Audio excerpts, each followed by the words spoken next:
প্রশাসনের পক্ষ থেকে বিনীতভাবে অনুরোধ করা হচ্ছে। ধন্যবাদ জানাতে মহকুমা শাসক খোয়াই। কাছাকাছি বসবাসরত সকল জনসাধারণকে সাবধানতা অবলম্বন করে চলাফেরা করতে। শুধু খোয়াই আসে, খোয়াই নদীর জলস্তর বৃদ্ধি পাচ্ছে এবং জেলায় লাল সতর্কতা জারি করা হয়েছে। নাগরিকদের সুরক্ষার স্বার্থে এবং দুর্যোগ ব্যবস্থাপনা আইন 2005 দ্বারা প্রদত্ত ক্ষমতা ব্যবহার করে এই মর্মে নির্দেশ দেওয়া যাচ্ছে যে নদীর বাঁধ সংলগ্ন রাস্তা দিয়ে যানবাহন চলাচল সীমিত করা হলো।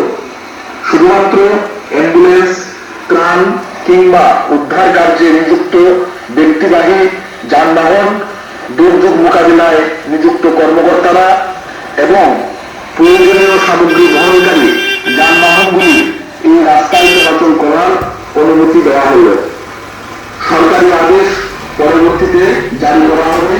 সকলের কাছ থেকে কঠোরভাবে এই আদেশ পালন করার জন্য বিনম্র অনুরোধ করা হলো। আদেশ অনুসারে খোয়াই জেলা শাসক, খোয়াই, ত্রিপুরা।